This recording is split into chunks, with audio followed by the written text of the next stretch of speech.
신도님께서는 모두 합장하여 주시기 바랍니다. 스님께 목탁에 맞추어 인사 올리겠습니다.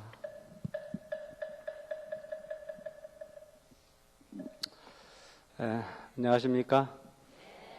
반갑습니다.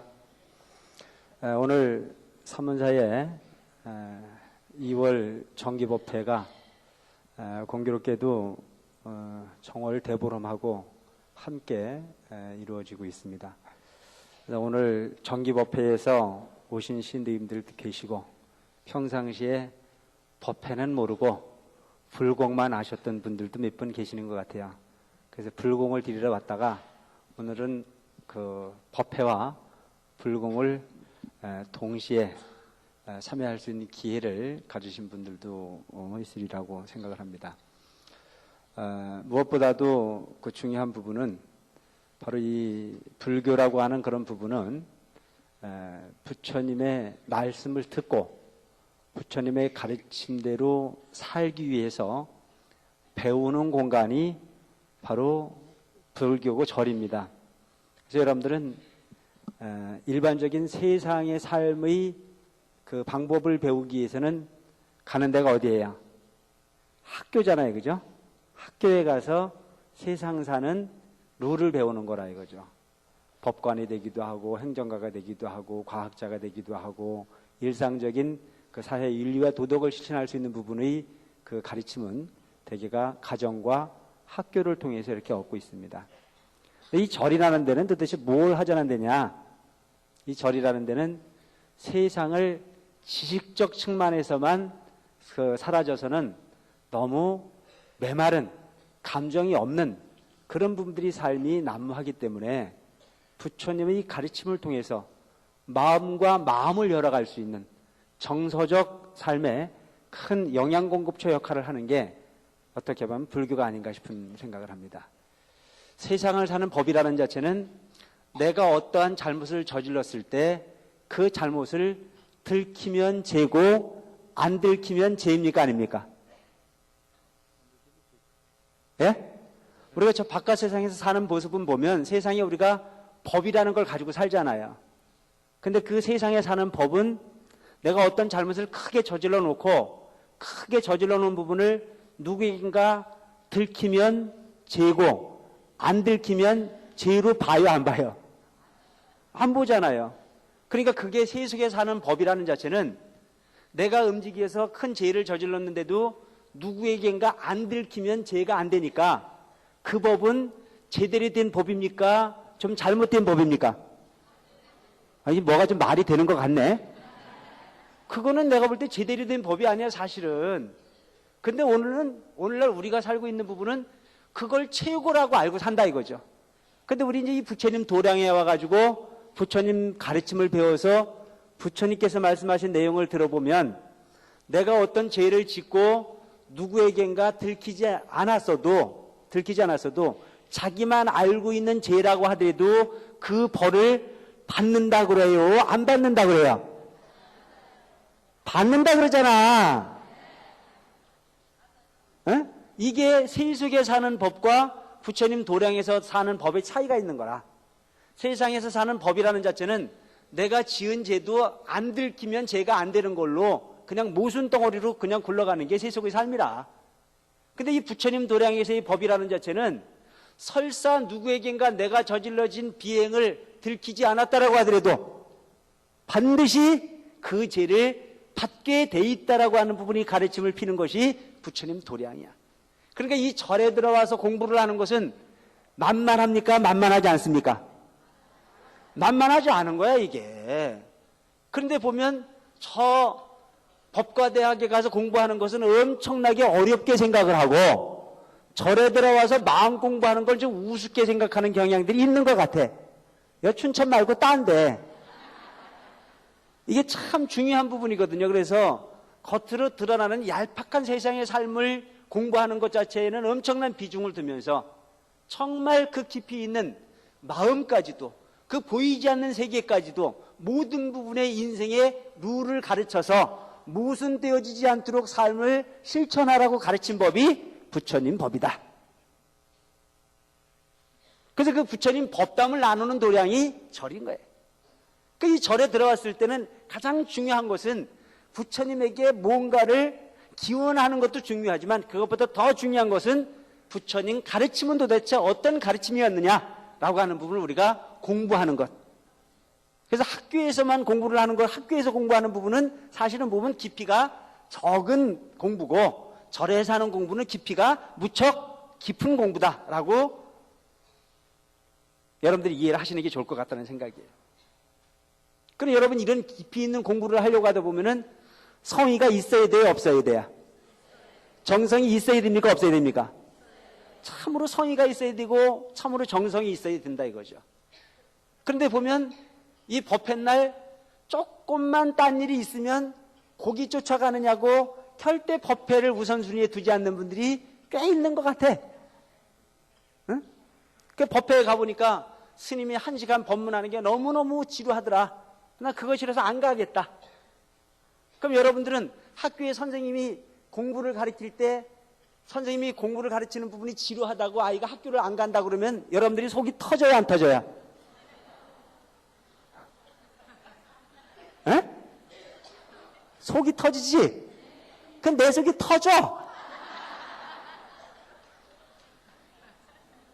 그리고 참 보면 그 학교에서 가르치는 선생님이 가르치는 그 공부도 때로는 참 지루할 수 있는 부분인데 그게 세상을 사는 일종의 약속일 뿐이지 그게 진리는 아니거든요. 학교에서 가르치고 있는 강의는 지식일 뿐입니다. 그냥 너와 나와 이 대사회적인 부분의 인류와 나가 약속의 룰을 배우러 다니는 거예요. 요건 요렇게 있을 때 요렇게 하자라고 하는 약속을 배우러 가는 거예요.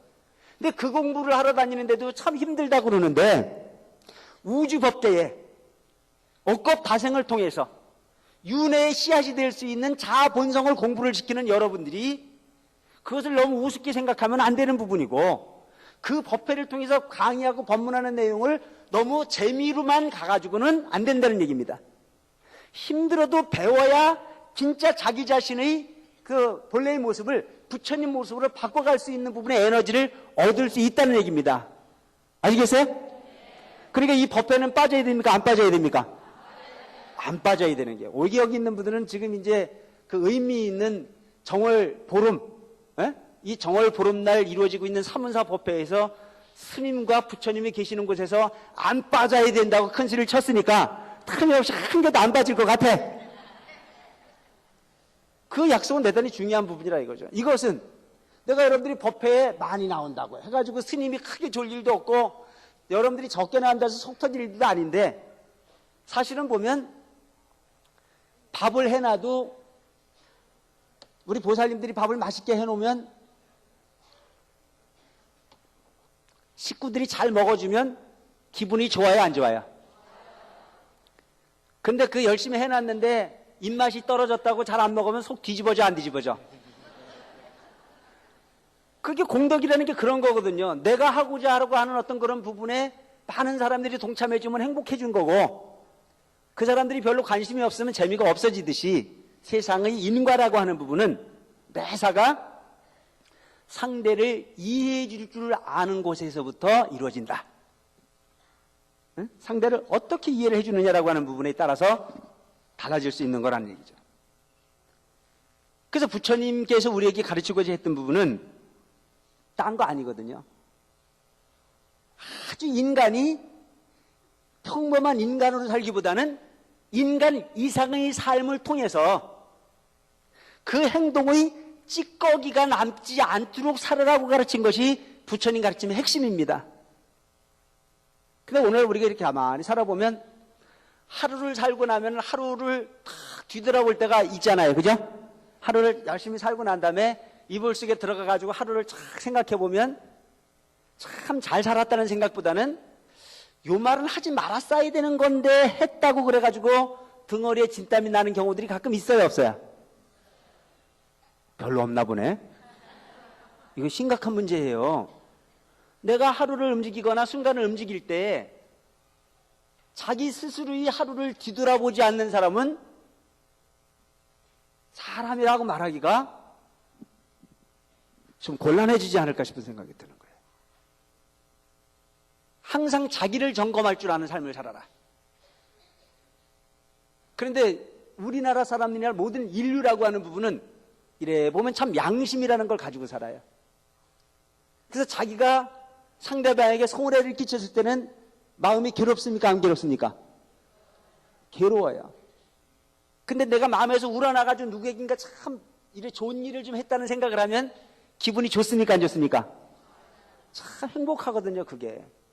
그래서 그 행복을 만들어내는 것은 하루를 이 생활을 하고 난 이후에 기억 속에 찌꺼기가 남지 않도록 사는 부분이 가장 잘 사는 부분일 수 있다. 그런 부분의 마음의 기본을 이루고 있는 부분이 첫째가 뭐냐? 보호시라 이거예요. 보호시. 보호시가 뭡니까? 누구에겐가 조건이 없이 베푸는 행위를 보호시라고 그러는 거예요. 오늘 법회에 와보니까 사람이 좀 많이 온 것 같아. 그래서 방석이 없는 보살님이 한 분 있어. 그래가지고 보니까 아유 좀 안 됐어. 그래서 불러가지고 자기 자리를 조금 비켜가지고 여기 와 앉으라고 이렇게 양보를 해주면 그게 뭐예요? 그게 보시야. 이게 어려워요? 안 어려워요? 아주 안 어려운 거예요. 보시가 크게 어려운 부분이 아니거든요. 인간만이 가질 수 있는 참으로 그 섬세하고 그 인간만이 가질 수 있는 어떤 그런 특권 중에 하나가 양보의 미덕을 가질 줄 알아요. 소위 말하는 측은지심을 일으킬 줄 안다라고 하는 게 저는 불성이라고 생각합니다. 여러분 이렇게 나하고 아무런 관계가 없는 사람인데도 누군가가 교통사고가 나가지고 막 고통받고 있으면은 거기에 눈물이 나요, 안 나요? 가끔 보면 그런 경우가 있어요. 우리 보살님들, 우리 신도님들하고 이렇게 다니다 보면 뭐 이렇게 사고가 나는 그런 경우를 봐요. 그러면은 그 사고 난 현장을 보고 막 울어요. 큰일 났다고. 여러분 그 울어주는 공덕이 얼마나 큰 건지 알아요? 그런데 어떤 내녀인가는 그걸 쳐다보고 앉아가지고도 그냥 내 일 아니라고 신경도 안 쓰는 사람들이 있어요, 없어요? 똑같은 현상을 보고도 어떤 사람은 정말 내 일처럼 가슴 아파하고 저기가 얼마나 고통스러울까 싶어서 걱정해주고 눈물 흘려주고 그게 보시예요. 보시가 물질적으로 상대방에게 이익을 끼치는 것만이 보시는 아니라는 얘기입니다. 그래서 잘 알고 보면 부처님께서 우리에게 가르치고자 했던 부분은 나라고 하는 부분과 너라고 하는 부분은 사실은 둘이 아니고 하나라고 가르치는 것이 부처님 가르침입니다. 그러니까 이 불교라고 하는 부분은 보면 자타가 나와 너가 둘이 아니에요. 하나라 이거죠. 그래서 동체대비라고 그랬거든. 동체대비라. 너의 몸과 나의 몸이 둘이 아닌 하나야, 알고 보면. 우리가 너무 근시한 쪽으로, 우리가 너무 상식적인 부분으로, 너무 이기적인 마음으로 교육을 받았던 부분들이 문제가 생기는 거예요. 그래서 사실은 보면 옛날에 사촌만 되면 편을 갈라야 안 갈라야? 그래서 편을 가르니까 사촌이 땅을 사면 배가 아프대 안 아프대? 근데 사실 알고 보면 사촌이 땅을 사면 기분이 좋아야 돼, 나빠야 돼? 참 행복해져야 되는 거 아닙니까? 그죠? 근데 사촌이 땅을 사면 배가 아픈 거야. 그게 어디서부터 편을 가르기 시작했냐면은 사촌에서부터 가른 게 아니고 엄마 때부터 갈랐어요. 에? 이게 동서지간에 보이지 않는 형제지간부터 그게 시작이 된 거라고. 그래서 형제지간은 별로 그런 부분이 없었어. 그러니까 형제지간은 우애가 참 좋다가도 이게 짝을 하나씩 찾으면 그때부터 조금 전쟁의 기미가 보여야 안 보여요? 나는 안 살아봐서 몰라. 그 전쟁의 기미가 보이기 시작을 해요. 그건 누구의 조정이냐? 편가르의 조전 현상이 일어나는 거예요. 왜? 네 거 하고 내 거 하고. 피와 차가 구분이 되지는데 어느 정도로 그것이 심각해지냐면 내 새끼가 똥을 싸놓으면 똥을 되게 싸놓으면 뭐라고 불러? 아이고 이쁘기도 하지. 우리 애는 똥을 싸놨는데 고구마를 해놨어. 어? 그러니까 그 냄새가 나 죽겠는데도 그 아이의 똥 냄새가 오늘 왜 이래? 냄새가 더럽다라고 하는 느낌을 갖습니까? 안 갖습니까? 안 가져. 이게 일체 유심죄, 우리 마음이라고 하는 거야. 내 새끼라고 하는 사랑이 지나치니까 그게 아무리 더러워도 더럽지가 않은 거예요. 그러니까 그 똥덩어리를 고구마처럼 내놨는데 그게 얼마나 건강해. 냄새가 얼마나 심해. 냄새가 한 개도 안 난다는 겨. 누가? 내가 우리 옛날에 우리 누나를 보니까 그러더라고. 나는 더러워 죽겠는데. 에?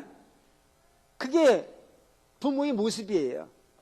근데 어느 날 동서가 애를 낳아가지고 와가지고, 우리 집 애는 어느 정도 커놓고 동서가 애를 낳아가지고 와가지고 그 똥바닥을 싸가지고 방바닥에 좀 그려놓으면 인상을 찌푸리고 앉아가지고 세상에 냄새가 나 죽겠다고 그 조카가 오는 것을 겉으로는 그냥 아닌 척하지만 속으로는 좀 안 왔으면 좋겠다는 느낌을 갖는 보살들이 가끔 있더라고.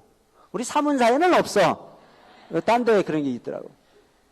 그런 모습을 보면 참 내 품에서 나온 거하고 상대의 품에서 나온 부분을 너무, 사촌이라고 하는 건 한 피줄인데도 마찬가지고 그 정도로 편을 가르는 것이 세상에서 인심이거늘 어찌 내 자식, 내 가족, 내 성씨 뭐 이런 부분을 구분해서 사는 부분이 어떻게 보면 인간이 사는 사회의 어떤 구조라고 볼 수가 있습니다. 그런데 보면 내가 잘났느니 네가 잘났느니 다 해봐도 세상은 나 홀로 살아갈 수 없도록 만들어진 것이 세상이더라 이거죠. 여러분이 오늘 아침 공양을 드시고 오셨습니다. 농사 짓는 분 손들어 보세요. 농사 짓는 분. 농사 지어서 직접 밥 끓여가지고 직접 드시고 온 분 손들어 보세요. 몇 분 안 계실 때 내리세요. 농사를 지으신 분들도 그 농사가 본인 혼자 한 게 아니거든요. 본인 농사를 직접 지었다고 하더라도 그 농사는 본인 혼자 지은 게 아니에요. 그 농사를 짓기 위해서 여러 가지 농자재를 갖다 썼습니다. 그분들이 농사를 짓기 위해서는 비닐도 갖다가 하우스도 했고 비료도 사사가 뿌렸고 경운기도 갖다가 뿌렸고 트랙터를 가지고 움직여서 탈곡도 했고 그 짓을 다 했습니다. 그렇죠? 그럼 그 농사도 혼자 짓는 게 아니잖아요. 누군가가 옛날에 힘을 썼던 지금 현재의 힘을 썼던 그 힘이라고 하는 부분이 그 농사를 짓는데 녹아 들어갔습니다. 오늘 여러분들이 아침 공양을 농사를 짓거나 안 짓거나 다 드시고 오신 것 같아. 그렇죠? 그 농사는 내가 잘나서 밥을 먹었다라고 하는 것은 너무 이기적이에요. 누군가가 지극한 정성으로 농사를 지어주었고 그 농사를 지어놨기 때문에 내가 돈을 주고 사다가 쌀을 팔아다가 밥을 지어서 드시고 오신 거 아닙니까? 그렇죠? 그럼 누군가가 일을 해서 그것이 농사가 지어졌다면 내 힘에 의해서 되진 것이 아니고 누군가가 지어놓은 에너지를 내가 빨아당기게 되는 거예요. 스님이, 주리스님이 앞에서 이렇게 법문을 하고 있는 것도 사실은 내가 떠드는 게 아니야. 이 뱃속에 지금 들어가 있는 밥덩어리가 지금 힘을 발휘해 주니까 내가 지금 떠드는 거라고. 이 세상은 인과 연애에 의해서 세상이 존재되는 거란 말이죠.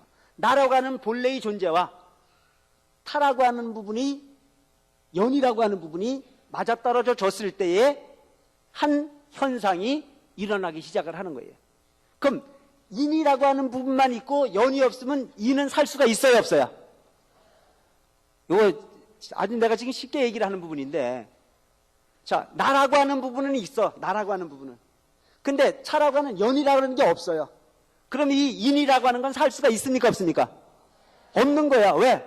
인이라고 하는 나는 먹지 않으면 죽으니까. 인이라고 하는 나는, 나라고 하는 부분은 뭘 먹어도 먹어야 되는 거야. 먹어야 되는 것은 사람만이 아니고 모든 곡식도 될 수 있고 식물도 될 수 있고 뭐 소위 어떤 고기도 될 수 있고 여러 가지가 있을 수 있잖아요. 그 부분을 내가 받아들이지 않으면 안 되는 거야. 그리고 이 세상은 부처님께서 뭐라고 그러셨어요? 이것과 저것이 함께 있어야 세상이 된다는 말씀을 하시는 겁니다. 아시겠어요? 그래서 이것이 있으므로 저것이 있고 저것이 있으므로 이것이 존재한다. 자, 이렇게 따지면 나의 행복이라고 하는 부분은 나만을 위해서 스스로 만들어지는 것이 아니고 누군가에 의해서 내 행복이 만들어졌다라고 하는 사실이 인정이 됩니까, 안 됩니까? 되는 거예요. 그래서 여러분들에게 내가 듣기 좋으라고 항상 하는 얘기가 절대 속상하게 생각하지 말자. 세상을 긍정적으로 보자.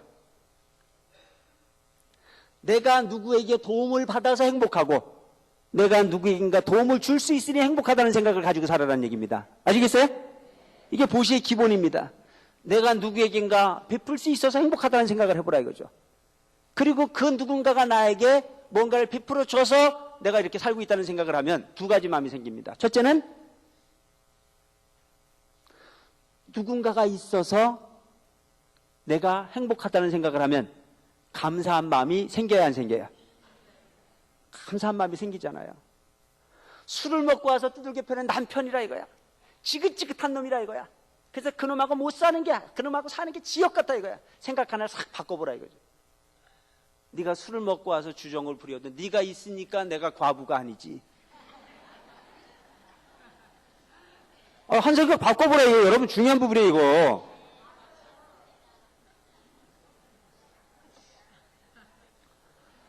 말 돼 안 돼? 이 생각을 우리가 잘만 하면요, 지금 그냥 이 순간에서 우리가 행복해질 수 있어요. 너가 있으니까 내 이름이 바뀐 거 아니야. 지금 월도 스님이 잘난 게 한 개도 없어. 근데 사문사 주지라고 하는 이름을 갖고 와서 있는데 신도들이 많이 월도 주지스님 불러주니까 지가 있는 거지. 신도들이 하나도 내 이름을 안 불러주면 나는 스님도 아니고 주지도 아니고 아무것도 아니잖아. 그렇죠?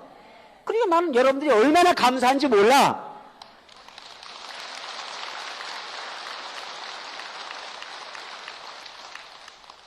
그러니까 매사를 긍정적 사고를 통해서 세상을 보자. 나는 왜 이럴까라고 하는 식으로 생각을 하지 말고, 내가 이 세상에 존재하니 얼마나 좋을까. 그래서 내가 누구에게인가 도움을 받을 때는 도움을 받거나 내가 존재하는 부분에 대해서 항상 감사한 마음을 가져야 되는 거예요.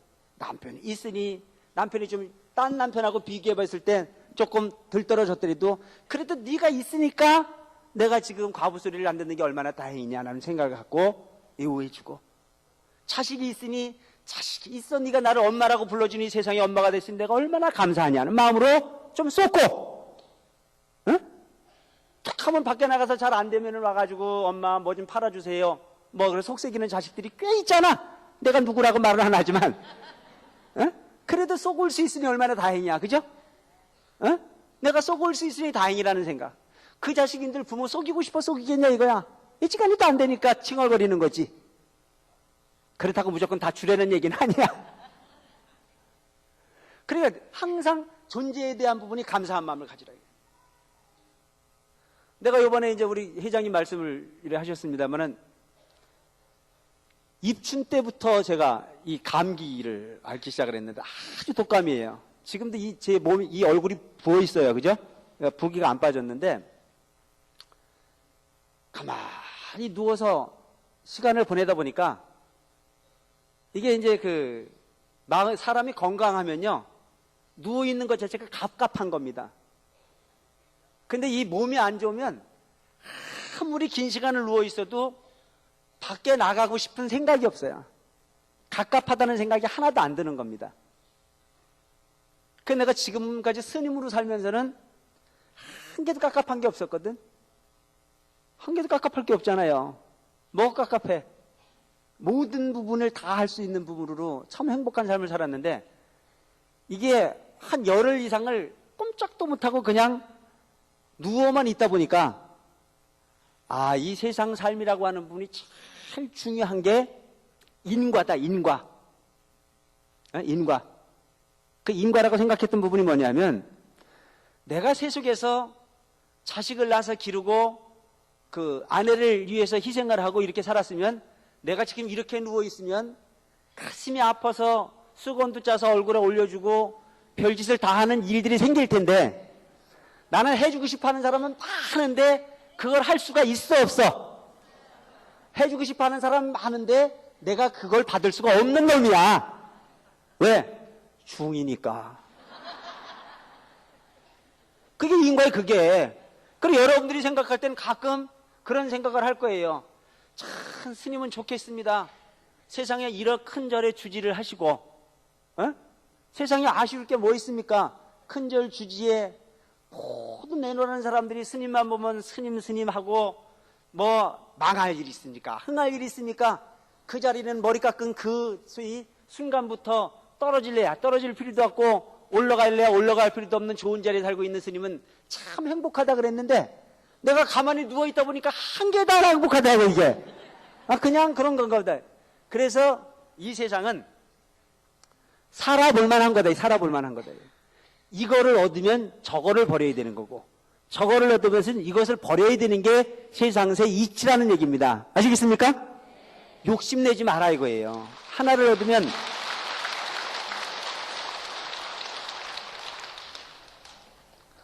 얻으면 잃는 것도 있고 잃으면 얻는 것도 있는 것이 세상세 이치라고 하는 것을 아시고 매사를 긍정적 사고로 볼 줄 아는 불자가 좀 되시자. 내 처지를 비관하는 사람은 그 삶이 절망일 수밖에 없습니다. 그래서 항상 존재해 주는 것만으로도 감사하게 그가 그 자리에 있어주는 것만으로서 내 이름이 바뀌는 것 자체도 행복해질 수 있는 거 아니에요. 저 중환자실 한번 가보세요. 그 중환자실에서 간병을 하고 있는 그 소위 환자 보호자들을 이렇게 만나는 경우가 있는데 그분들이 하는 얘기가 뭐냐면은 스님 말씀을 안 하시면 어때요? 저분이 저기 계시는 것만으로도 저는 너무너무 가슴이 그득합니다. 계산을 쭉 해보면 저기 누워있으면 내 돈이 빠져나가는데 카사에 문제가 생기고 소위 그 돈이라고 하는 게 줄어들어가고 그가 좋은 방 좋은 여건 다 내두고 그 환자 대기실에 오그리고 세월을 보내고 있으면서도 그냥 그분이 살아 숨만 쉬는 것만으로도 저는 너무너무 가슴 붓답니다. 저 그런 기분을 보면서 말하면 참 당신이 보살입니다. 근데 이 세상에 앉아있는 모든 사람들이 대개가 그런 마음으로 알지 그 마음이 아닌 사람이 몇 명이나 있겠어요. 그죠? 가끔 저 텔레비전에 못됐다고 나오는 사람들은 그냥 못된 사람 한두 사람일 뿐이야. 내가 만나는 사람 중에 거의 다는 다 그런 마음들을 가지고 있어요. 그런 좋은 마음들을. 그러면은 가끔 나한테 상담을 하러 오는 분 중에서 가끔 이야기하는 걸 보면 그런 유가 아니야. 그냥 속도 새기는 것도 아니야. 그냥 잠시 동안 그 가정에 조금 소홀하다고 해가지고 사느니 못 사느니 이런 분들도 내가 꽤 많이 봅니다. 그럼 제가 그런 얘기를 해요. 양심에 찔릴 수 있도록 그를 봐줘라. 그가 나를 인정하지 않거든 나는 그를 더욱더 인정해 주지 않는 자신이 한번 돼봐라. 상대방의 행동을 평가하고 절하하고 공격하고 하는 것보다는 그가 왜 그럴 수밖에 없을까라고 하는 걸 깊이 있게 생각할 줄 아는 불자가 한번 돼보라는 거예요. 그리고 느긋하게 기다려줄 줄 아는 여유가 필요하다는 겁니다. 인간에게는 물론 여러 가지 류의 그 인간의 본성이 있겠지만 거의 다는 그 심성 자체에 양심이라고 하는 부분을 다 가지고 가고 있습니다. 근데 대개 보면 그 상대방의 허점을 통해서 계속 공격하니까 이미 깨진 바가지는 다시 담을 수가 없습니다. 믿어주는 것보다 더 큰 건 없다는 생각을 해요. 믿어줘라 이거죠. 그는 반드시 돌아오게끔 되어 있는 것이 인간의 본성이기 때문에 기다려줄 줄 알고 믿어줄 줄 아는 마음으로 좀 여러분들이 세상을 보라 이거죠. 그래서 긍정적 사고의 마음을 내기 위해서는 우리가 뭘 믿어야 돼요? 업이라는 걸 믿지 않으면 안 돼요. 업. 소위 카르마라고 하는 어떤 그런 소위 인도말로 카르마라고 하는 부분, 업, 행위에 대한 부분. 내가 기억하지 못하는 순간에 행위를 통해서 너가 나를 그렇게 아프게 한다라고 하는 부분이 믿음을 좀 가져가라는 얘기입니다. 우리는 업을 인정할 수 있잖아요. 그 업이 있다라고 하는 걸 인정할 수 있는 부분이 뭐냐 하면은 아무런 이해타산이 없는 사람인데도 뭔가 도움을 주고 싶은 사람들이 가끔 있어요, 없어요? 있잖아요. 그한테는 정말 많은 신세를 졌는데도 그 신세라고 하는 부분을 신세로 느껴지지 않는 그런 경우들이 가끔 있어요, 없어요? 신기한 부분들이 있어요. 그냥 지나가다 냉수 한 그릇 얻어먹었는데도 그 기억이 살아남아서 언젠가 갚아야 되겠다는 생각이 드는 사람이 있는가 하면 내 인생을 바꿀 만큼 도움을 준 사람인데도 그 도움을 준 사람에 대한 고마움에 대해서 고마움이라고 느끼지 못하는 경우들도 있더라는 얘기죠. 그런 걸 가만히 놓고 보면 이것이 인과다. 이것이 업이다. 우리가 생각하고 있는 이 두뇌 속에서 기억되지고 있는 부분이 기억만이 기억이 아니고 그 이면의 세계까지도 깔려져 있는 아주 미묘한 관계가 바로 부처님 가르침이라고 하는 것을 여러분들이 이해를 하시고, 가장 중요한 부분은 여러분들의 인생을 여러분들의 스스로가 만들어간다고 하는 사실. 그래서 항상 보시하는 마음으로 살아가게.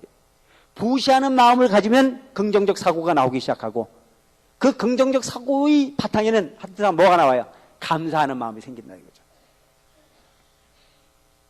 줄 수 있어서 감사하고, 또한 그에게 신세를 질 수 있어서 감사하고. 어떤 신도가 이 사문사 불사를 할 때 제가 저 지역에 있는 신도 한 분에게 전화를 했어요. 나 이런 불사를 하는데 도움 좀 달라고. 연세가 70이 넘으신 분인데 뭘 하냐면 가구점을 해요. 서울에서. 가구점을 하시는데 두 노부부가. 근데 그 가구점을 해서 돈을 많이 벌었어요. 그래서 이 아들은 저 미국에 가 있고 딸은 캐나다에 가 있고 뭐 그래서 자식들을 전부 다 외국에 가 사는데 1년에 두서너 번씩은 자식들이 꼭 들어와요. 그 이제 올 때마다 그래도 나를 찾아서 인사도 이렇게 하고 그러는데, 저도 뭔가 시주를 요구하거나 이럴 때는 가까운 사람에게 전화할 수밖에 없잖아요. 근데 그 집에 전화를 했습니다. 전화를 해서 이러이러한 불사가 있는데 한번 시주 좀 한번 해봐 주시죠.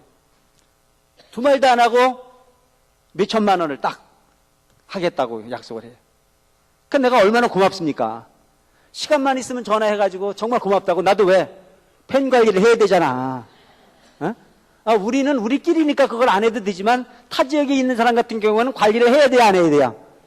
요즘은 잘 안 해, 내가. 왜? 다 지었는데 뭘 자꾸 해. 농담입니다. 그래 하면 고맙다고 인사를 하면 그분이 역으로 나한테 하는 얘기가, 스님 제발 좀 그러지 마시라 이거예요. 스님이 나한테 고맙다는 말을 하는 순간순간 내 복이 깎이는 것 같아요. 그런 인사는 제발 하지 말았으면 좋겠습니다. 오히려 그분은 나한테 감사하다는 거예요. 스님 너무너무 감사하다고. 내가 어찌 스님이 아니면 춘천에 내가 복을 질 수 있겠냐 이거예요. 나는 찍 하고 복을 줘봐야 서울에서 밖에 못 졌을 텐데, 스님이 춘천 사문사 주지 갔기 때문에 내가 춘천에까지 복씨앗을 떨어뜨려 놨으니까 내가 얼마나 스님에게 감사한지 모른다 이거예요. 나도 감사하고 그도 감사하고, 그러니까 우리는 극락 아닙니까? 그렇죠? 우리는 이런 생각을 가지고 살아버려요. 그 극락 만드는 거 별거 아니잖아요. 한쪽에서는 감사한데 한쪽에서는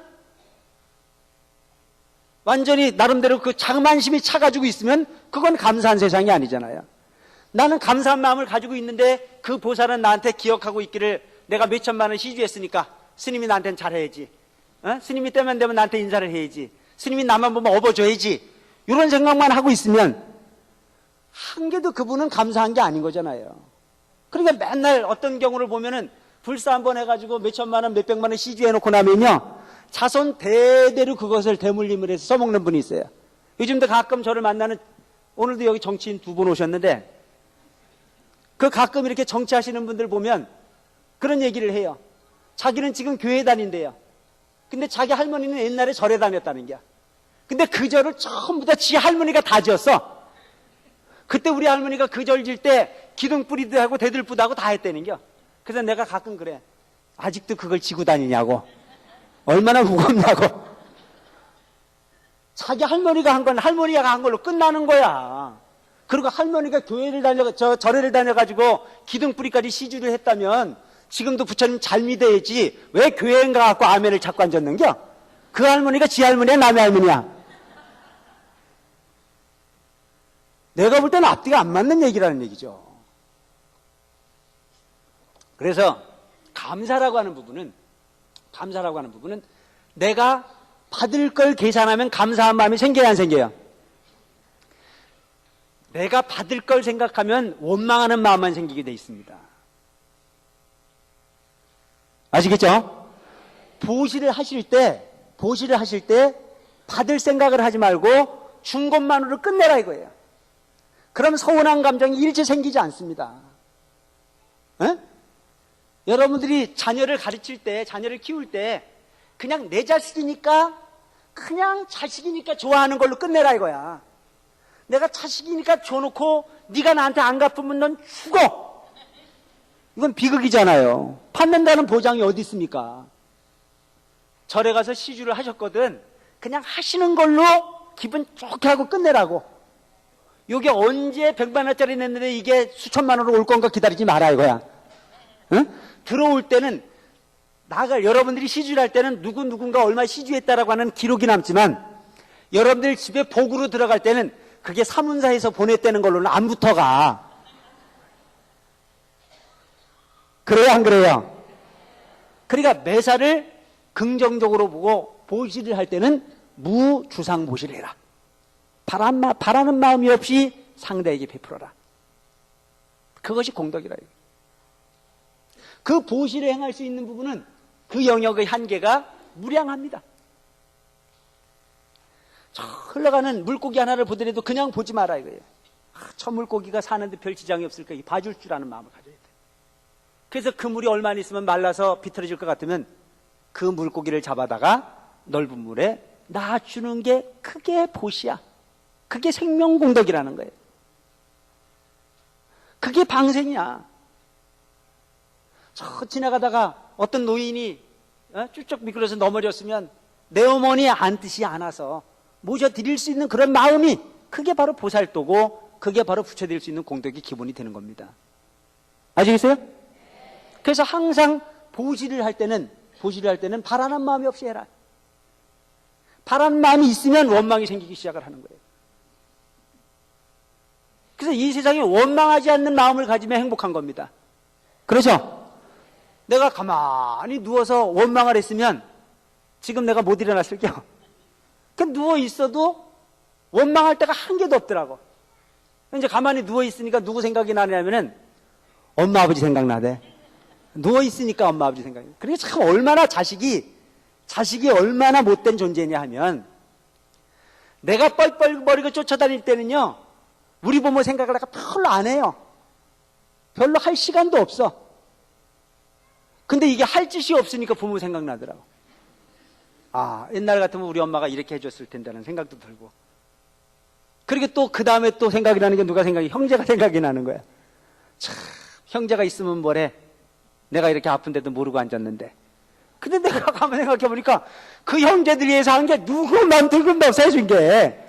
그 인간이 얼마나 이기적인 거야. 그래서 내가 요번에 누워서 돌을 잘 닦았다는 거 아니야. 에? 그거는 아닌 거거든요. 내가 해준 부분이 없는데 어찌 그 부분을 바래. 바랄 필요도 없는 부분인 거고, 그런 부분들이. 그래서 원망하는 마음을 없애자. 그리고 순수하게 줄 수 있는 마음으로만 가자. 그 부분이 나를 참으로 행복하게 할 수 있겠다. 매사를 여러분 긍정적으로 볼 줄 아는 우리 신도들이 됐으면 좋겠습니다.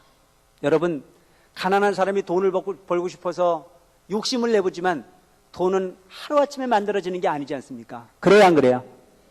이 세상에 하루아침에 되는 법은 없습니다. 돈을 벌고 싶으면 뭘 바꿔야 돼요? 마음을 바꿔야 돼요. 어떤 마음을요? 원망하는 마음이 아닌 긍정적인 마음을 가져야 돼요. 내가 한 달에 100만 원을 버는 사람이 계산을 해보면 100만 원씩 벌어가지고 언제 집을 사? 이 사람은 평생 집 못 삽니다. 하지만 100만 원 벌어오더라도 내가 그 100만 원을 통해서 쪼개서 주택자금이라고 일부분을 저축하다 보면 그는 반드시 언젠간 집을 가질 수 있는 희망이 있습니다. 그런데 그 부분을 그냥 능력이 없다고 생각해서 비관을 하거나 내지는 기적을 꿈을 꿔서 100만 원밖에 안 버는 사람이 언제나 1억 천금이 올 건가 싶어가지고 이 점쟁이 저 점쟁이 쫓아다녀 봐야 점쟁이가 된다고 얘기하지, 안 된다는 점쟁이는 한 개도 없어. 그래요, 안 그래요? 항상 가보면 가능성 넘는 부분인데도 내가 시킨 대로 하면 된다고 그래서 하는 게 뭐예요? 돼지대가리 삶아 놓는 거잖아. 에? 그 부분을 통해서 될 것 같으면 이 세상에 안 될 사람이 누가 있어요? 그런 법은 없다는 거죠. 그러니까 현재 안 되더라도 그 안 된다라고 하는 부분이 절망에 그냥 놓여 있지 말고 긍정적 사고를 통해서 된다라고 하는 확신을 통해서 계획을 세우고 마음을 바꾸고 실천을 하다 보면 되게 돼요. 그리고 여러분 마지막으로 한 말씀 더 드리면 어려울수록 보시를 하세요라고 하는 말씀을 드리고 싶어요. 아시겠습니까? 어려울수록 보시를 해라. 어렵다는 얘기는 뭡니까? 지금 창고가 비었다는 얘기입니다. 지금 어려움이 없다는 사람은 어떤 사람이에요? 창고가 고간에 그득하게 쌓였다는 얘기입니다. 별거 아닌 차이예요. 그래서 나는 여러분들에게 이왕이면 어려운 사람이 더 절박합니까? 곳간에 뭐가 있는 사람이 더 절박합니까? 곳간에 비어있는 사람이 더 절박한 거예요. 절박할수록 공덕을 지키기가 쉽습니다. 절박하면 다를 할 수가 있거든요. 근데 너무 많이 가지면 머리를 돌릴 수밖에 없습니다. 계산을 할 수밖에 없어요. 그 계산을 하는 건 적은 거요. 계산을 하지 않는 공덕은 큰 거다라고 저는 말씀을 드리고 싶어요. 그래서 여러분 누구에겐가 좋은 일을 좀 하라고 이야기를 하면 나는 가진 게 없는데요라고 말하지만 여러분 물질을 가지고 공덕을 짓는 것만이 아니라는 얘기를 누차 하고 있습니다. 마음으로 할 수 있기 때문에 아무것도 갖진 않았어도 마음은 가지고 있지 않습니까? 그렇죠? 왜 그걸 못하느냐 이거죠. 아무리 가난해도 말은 할 수 있어요 없어요? 말은 할 수 있잖아요. 이 입이 얼마나 큰 보배인지 몰라요. 이 입이 얼마나 큰 보배인지 몰라. 이 입을 통해서 여러분들이 항상 긍정적으로 칭송할 수 있는 말들을 많이 해줄 줄 아는 불자가 되줘라. 그래서 여러분들 가까운 인연이고 먼 인연이고 간에 항상 기회가 된다면 긍정적 사고를 통해서 상대를 칭찬해 줄 수 있는 마음을 내보세요. 거기에서부터 공덕은 쌓이기 시작합니다.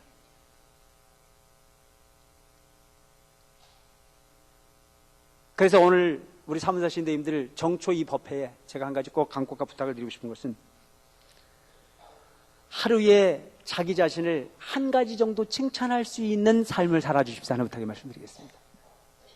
하루에 몇 가지도 말고 하루에 꼭 한 가지 누구에게로부터 내 자신에게 자기 스스로가 칭찬받을 짓을 했다라고 하는 쪽의 생각을 할 수 있는 불자들이 좀 되셨으면 좋겠다. 상대를 칭찬할 일이 아니고 자기 자신을 꼭 하루에 한 가지만 칭찬할 수 있는 인생을 살아보자. 아, 나는 오늘 하루를 참 살았는데 이 부분만큼은 참 잘한 것 같다라고 하는 어려운 곳에서 찾지 말고 아주 쉬운 곳에서 찾을 수 있는 부분이라고 생각합니다. 오늘 본문은 요까지입니다. 긍정적 사고를 통해서 세상을 감사하는 마음으로 보되 그 긍정적 사고를 통한 감사하는 마음을 만들어내는 기본은 보시에 있다. 그 보시는 나눠주는 것이다. 즉 보시를 할 때는 받을 생각을 하기보다는 줄 것만으로써 주는 것만으로써 행복을 맛볼 수 있는 불자가 되라고 하는 부분으로 오늘 본문을 맺고 본문에서부터 이 공지사항까지 하느냐고 시간이 너무 많이 걸렸습니다. 지루한 시간 함께 해주신 부분에 대해서 정말 감사를 드리고 불공과 아울러서 오늘 이 척사대회 아주 잘 끝날 수 있도록 많이 동참해 주시기 바랍니다. 여러분 고맙습니다.